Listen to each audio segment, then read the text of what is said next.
Cari fratelli e sorelle, buongiorno.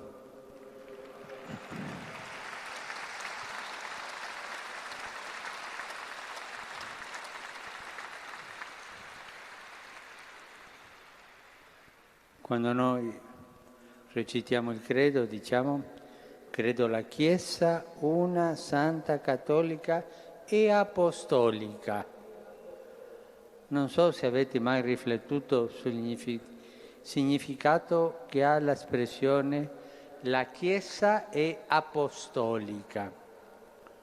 Forse qualche volta, venendo a Roma, avete pensato all'importanza degli apostoli Pietro e Paolo, che qui hanno donato la loro vita per portare e testimoniare il Vangelo.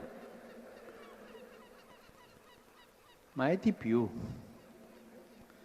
Professare che la Chiesa è apostolica significa sottolineare il legame costitutivo che essa ha con gli apostoli, con quel piccolo gruppo di 12 uomini che Gesù un giorno chiamò a sé.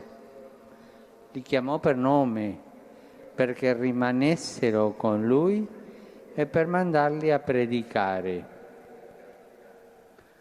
Apostolo, infatti, è una parola greca che vuol dire mandato, inviato. Un apostolo è una persona che è mandata, è inviata a fare qualcosa. È una parola forte. Gli apostoli sono stati scelti, chiamati e inviati da Gesù per continuare la sua opera, cioè pregare. È il primo lavoro di un apostolo, pregare, e secondo, annunziare il Vangelo. Annunziare il Vangelo. Questo è importante perché quando pensiamo agli apostoli pensiamo che loro soltanto sono andati a annunziare il Vangelo, a fare tante opere. Ma nei primi tempi della Chiesa c'è stato un problema, perché facevano tante cose che non potevano col tempo, e loro hanno fatto i diaconi perché per loro fosse tempo per pregare e annunziare la parola di Dio. E quando pensiamo ai successori degli apostoli, i vescovi, tutti i vescovi, anche il Papa è vescovo, dovremmo chiedersi se questo successore dell'apostolo prega primo e annuncia il Vangelo. E questo è essere apostolo. E per questo la Chiesa è apostolica. E tutti noi,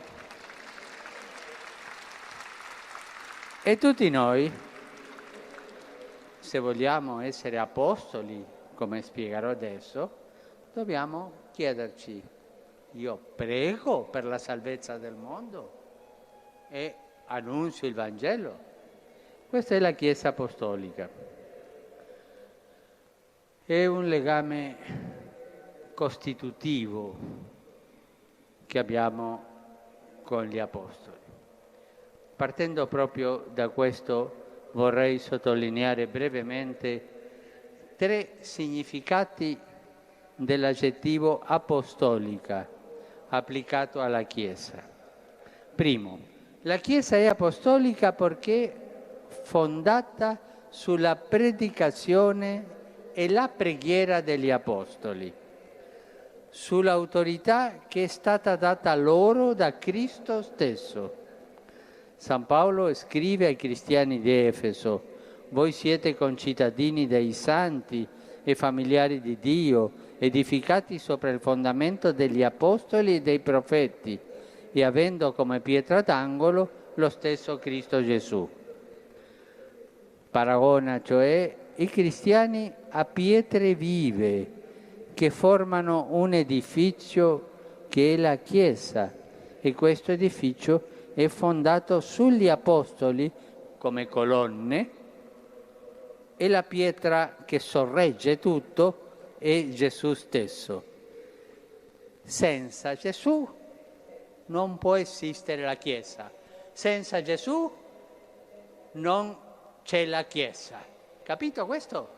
Gesù è proprio la base della Chiesa, il fondamento. Gli Apostoli hanno vissuto con Gesù, hanno ascoltato le sue parole, hanno condiviso la sua vita, soprattutto sono stati testimoni della sua morte e resurrezione. La nostra fede, la Chiesa che Cristo ha voluto, non si fonda su un'idea, non si fonda su una filosofia, si fonda su Cristo stesso. E la Chiesa anche è come una pianta che lungo i secoli è cresciuta, si è sviluppata, ha portato frutti, ma le sue radici sono ben piantate in Lui, e l'esperienza fondamentale di Cristo che hanno avuto gli Apostoli, scelti e inviati da Gesù, giunge fino a noi, da quella pianta piccolina a questi giorni. E così la Chiesa per tutto il mondo. Ma chiediamoci, come è possibile per noi collegarci con quella testimonianza? Come può giungere fino a noi quello che hanno vissuto gli Apostoli con Gesù, quello che hanno ascoltato da Lui? Ecco il secondo significato del termine apostolicità. Il Catechismo della Chiesa Cattolica afferma che la Chiesa è apostolica perché custodisce e trasmette con l'aiuto dello Spirito Santo che abita in essa l'insegnamento, il buon deposito, le sane parole udite dagli Apostoli. La Chiesa conserva lungo i secoli questo prezioso tesoro che è la Sacra Scrittura, la dottrina, i sacramenti, il mistero dei pastori, così che possiamo essere fedeli a Cristo e partecipare alla sua stessa vita.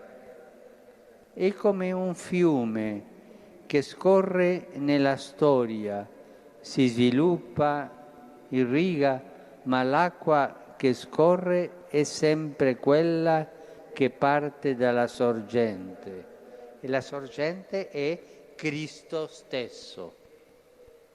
Lui è il risorto, Lui è il vivente, e le sue parole non passano, perché Lui non passa, Lui è vivo, Lui oggi è fra noi qui, Lui ci sente quando noi parliamo con Lui, ci ascolta, Lui è nel nostro cuore, Gesù è con noi oggi. E questa è la bellezza della Chiesa, la presenza di Gesù Cristo fra noi, che Gesù Cristo è vivo perché è risorto. Pensiamo mai a quanto è importante questo dono che Cristo ci ha fatto, il dono della Chiesa? Pensiamo mai a come proprio la Chiesa nel suo cammino lungo questi secoli, nonostante difficoltà, problemi, le debolezze, i nostri peccati, che ci trasmette l'autentico messaggio di Cristo, ci dona la sicurezza che ciò in cui crediamo è realmente ciò che Cristo ha comunicato.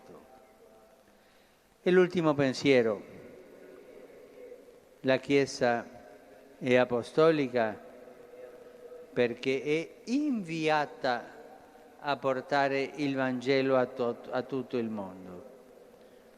Continua nel cammino della storia la missione stessa che Gesù ha affidato agli Apostoli. Cosa ha detto Gesù? Andate dunque e fate discepoli tutti i popoli, battezzandoli nel nome del Padre, del Figlio e dello Spirito Santo, insegnando loro ad osservare tutto ciò che vi ho comandato.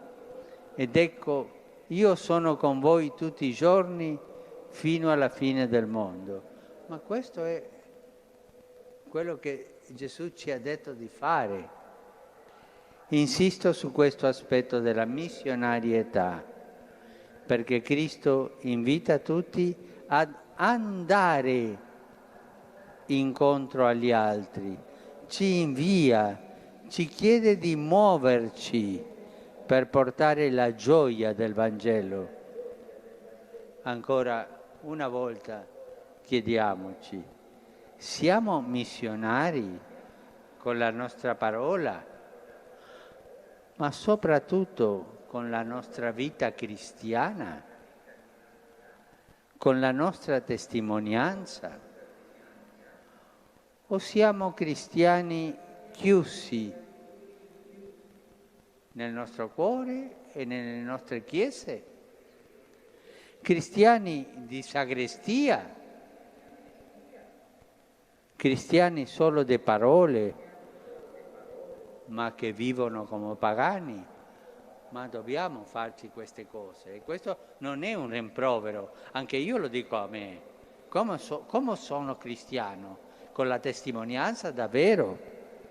La Chiesa ha le sue radici nell'insegnamento degli Apostoli, testimoni autentici di Cristo, ma guarda sempre al futuro, ha la ferma coscienza di essere inviata da Gesù, di essere missionaria, portando il nome di Gesù con la preghiera, l'annuncio e la testimonianza. Una Chiesa che si chiude in se stessa e nel passato, o una Chiesa che soltanto guarda le piccole regole di abitudine, di atteggiamenti. È una Chiesa che tradisce la propria identità. Una Chiesa chiusa tradisce la propria identità. Allora, riscopriamo oggi tutta la bellezza e la responsabilità di essere Chiesa apostolica. E ricordatevi, apostolica perché preghiamo, il primo compito, e perché annunciamo il Vangelo con la propria vita e anche con le parole. Grazie.